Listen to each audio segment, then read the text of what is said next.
Bah là, aujourd'hui c'est la pluie. Donc le temps est doux, mais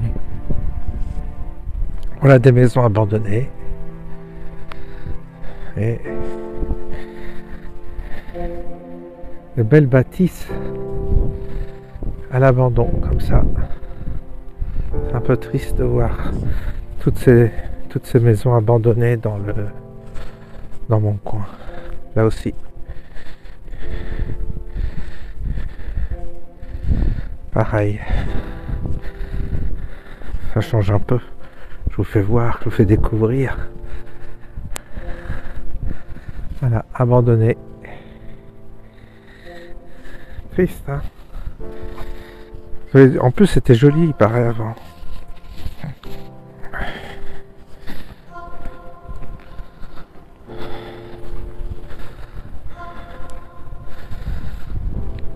Il y a plein de maisons comme ça. Il y en a une autre plus haut aussi qui est abandonnée.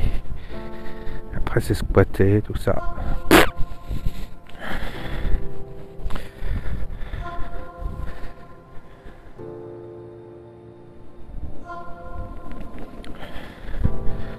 Bon, allez, c'est parti pour un tour sous la pluie.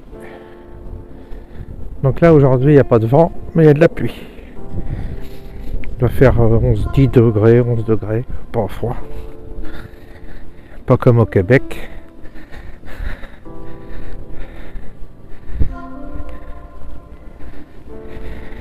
Ça monte toujours au début. C'est pour ça que je suis essoufflé. La côte, elle monte toujours. Donc déjà je continue sur ma lancée d'hier à propos d'une perspective qui pourrait être concrète. Et donc évidemment j'observe ce qui se fait ailleurs. Bon ben il y a Louis Fauché qui a créé une forme de communauté autour de Réinfo Covid. Ça a attiré pas mal de personnes, de scientifiques, des personnes qui ont des compétences autour de la finance, de la monnaie, tout ça. Il parle de ça dans une de ses vidéos. Il a rassemblé des gens qui étaient très pointus dans ce domaine de la finance également. L'idée est bonne d'essayer justement de fédérer et d'initier des réflexions qui donnent des perspectives aux gens, parce qu'on ne peut pas être toujours contre, on ne peut pas vivre contre un système, contre quelque chose. Bon, l'adversité elle est là, mais je pense qu'il est important pour la santé de chacun de se projeter avec des réalisations. Le monde en fait il est fait pour se réaliser. Le monde il est fait pour réaliser aussi, puis d'incarner les choses dans la matière, de pas rester que dans des spéculations mentales comme ça dans son coin, cogiter sans que rien ne prête forme. J'ai toujours prêté attention à ce que les choses s'incarnent matériellement. C'est comme un effort nécessaire pour trouver une forme d'équilibre intérieur, sinon on s'égare. Je me suis aperçu que beaucoup de personnes que j'ai croisées sur mon chemin, qui voyaient juste parfois, qui avaient de très bonnes intuitions, eh bien s'égaraient à force d'être désincarnés. Ils se désincarnent et du coup ils spéculent, ça tourne en rond, comme une évaporation en fait. Donc un moment on a besoin de... Voilà notre... Alors ça c'est notre maison aussi abandonnée, je vous fais voir. Je change de sujet. Avec ça là, dans le coin. Bref. Alors là, cet après-midi, quand la vidéo sortira, ça sera déjà fait. Normalement, il y a le pass vaccinal qui va être voté par l'Assemblée. Ça va passer, Ciotti est pour, en plus, il va voter pour, comme quoi, avec ce genre d'énergumène, on n'est pas sorti de l'auberge. Et je crois en la science, donc je suis pour le pass vaccinal. Voilà, je crois en la science, ce qu'il aurait déclaré. Là, j'ai capté ça aux infos. Je crois en la science, donc je suis pour le pass vaccinal. Très bien. Qu'est-ce que vous voulez faire? Qu'est-ce que vous voulez dire? C'est dangereux. Ces gens-là sont quand même très dangereux.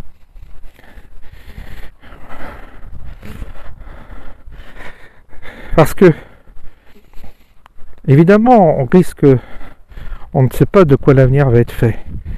Donc, il est fort possible que devant toutes les incohérences, les contestations qui commencent à voir le jour, il est possible que le pass pic-pic soit s'éteigne de lui-même, qu'on en constate l'inutilité, il est possible que cette année on vive des revirements de situation concernant ces mesures qui commencent à être un peu critiquées, ça se fissure, on voit bien. Et puis après, le pic-pic, pareil, 4e dose, 5e dose, les gens vont en avoir marre. Puis le système va peut-être anticiper ça en disant bon bah ça fonctionne plus, ça a été exploité, ça a été une expérimentation à la taille planétaire.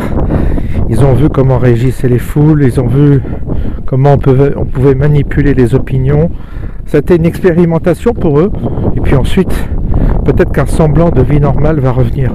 D'où à nouveau une forme d'endormissement, voilà, bon bah la vie revient comme avant, presque comme avant, donc tous ceux qui avaient bâti des projets sur la contestation, sur l'opposition, bah, ça va s'effondrer de soi-même puisqu'on aura bâti sur quelque chose qui va disparaître.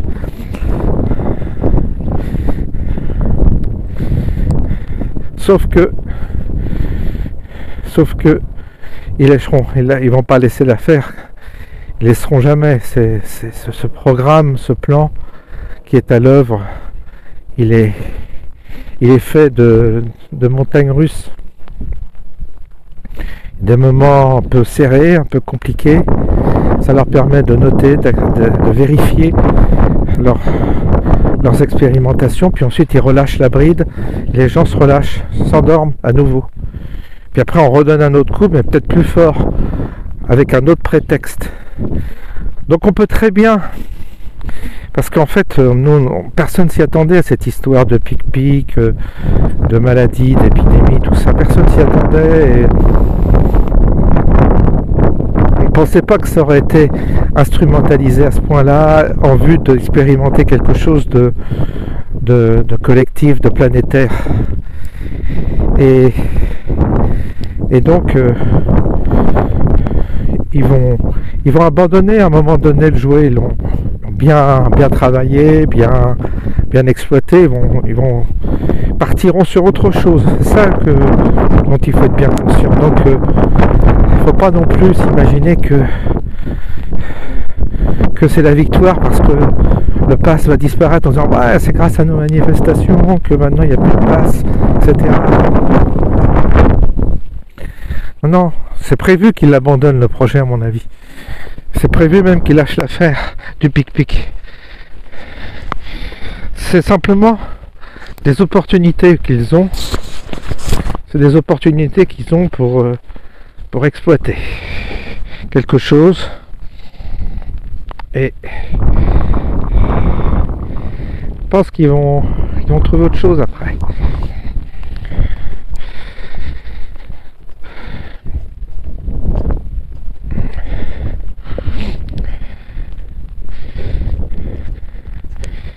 Alors se bâtir quelque chose contre le pic-pic, contre le pass, c'est une erreur, hein, certainement.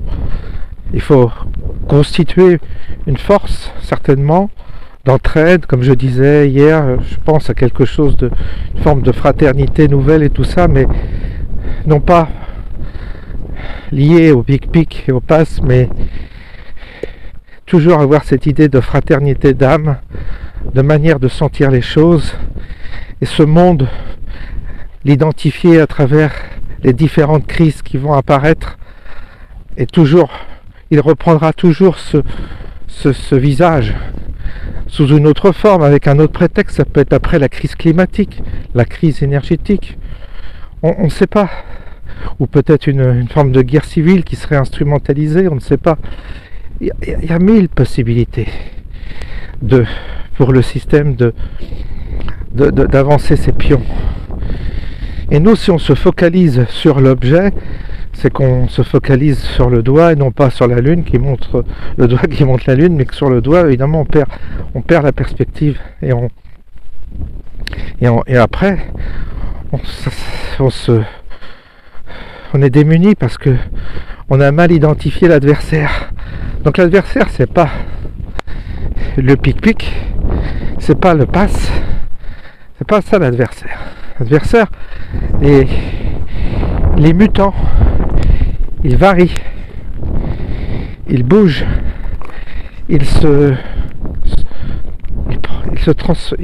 son apparence change, est en perpétuelle mutation. Et nous, c'est une adaptation continuelle à avoir par rapport à l'adversaire. C'est une mutation aussi que nous devons opérer toujours dans notre esprit. Parce qu'il y a des gens qui disent la vie va reprendre comme avant puisqu'ils vont supprimer On voit bien, il y en a qui espèrent que la vie d'avant, beaucoup de gens espèrent reprendre la vie d'avant. On s'est divisé sur le pic-pic, mais maintenant que ça n'existe plus, maintenant qu'ils ont reconnu que voilà, ça marchait à moitié et tout ça, on va se réconcilier avec les gens. Sauf que il faut se souvenir de la mentalité que les gens ont eue pendant cette crise. C'est ça qui est important. C'est l'esprit, les esprits, comment ils se sont manifestés. Ceux qui étaient contre le pic-pic n'étaient pas fondamentalement contre un soin, mais c'est la manière, le pass, tout ça, c'est la manière dont les gens ont adhéré à quelque chose d'inimaginable, qui est une discrimination, etc. Le principe même de cette crise, les principes qui ont été établis, c'est là-dessus qu'il fallait s'opposer, non pas sur l'accessoire. Et les esprits se sont tout de suite orientés. Il y avait les soumis, il y a les moutons, il y a ceux qui, au fond, ont un mauvais fond et veulent exclure les autres.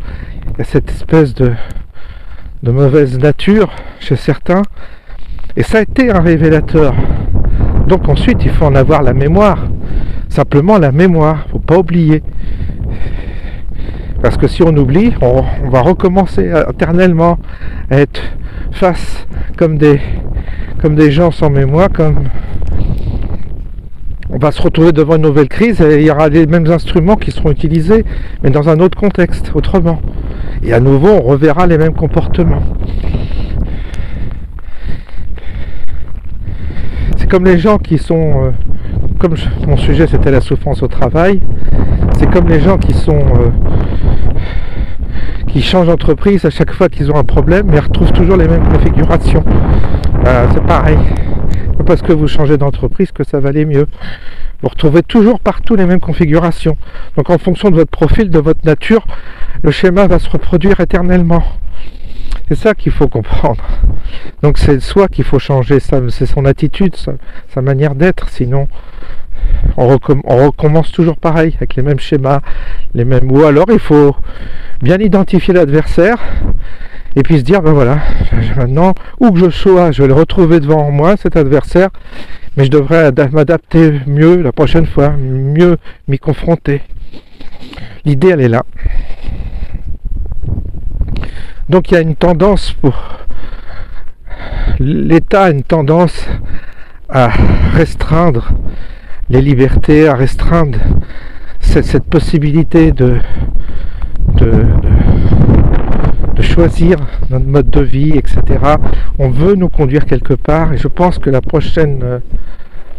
prochain prétexte, ce sera le côté climatique. C'est une trop belle opportunité. Alors c'est comme la maladie, hein, il ne s'agit pas de la nier, c'est comme la crise écologique, il ne s'agit pas de la nier, mais il s'agit simplement de voir de quelle manière elle va être instrumentalisée. Et ça sera instrumentalisé comme la maladie, toujours dans le même sens. On réduira les libertés, il y aura des privilégiés, il y aura des gens qui pourront profiter, d'autres pas. Certaines activités commerciales seront éliminées en faveur d'autres, bien entendu. Parce que là, on voit bien que certains se sont enrichis durant cette crise.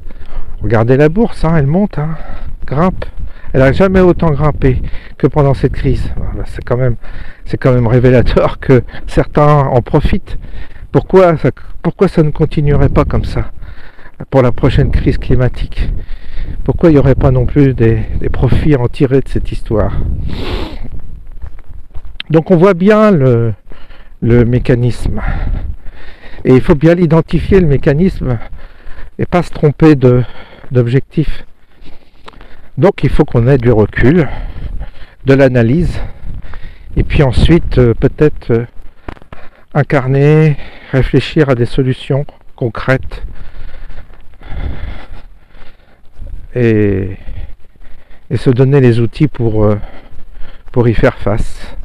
En réalité, il faut avoir les armes qui correspondent à l'ennemi, à l'adversaire, et ces armes, eh bien, je pense qu'elles sont certainement financières, et puis pas que.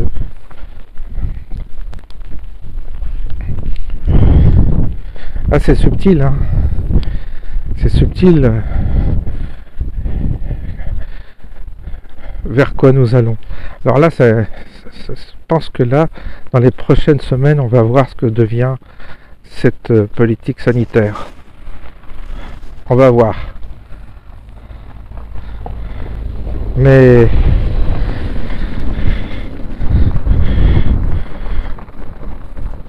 moi, je suppose que ça va s'éteindre progressivement ces histoires et on va passer à autre chose. Je sais pas. Je sais pas. Franchement, je suis quand même très perplexe, prudent dans mes analyses également. Parce que pas tirer des conclusions trop hâtives. On va être observateur.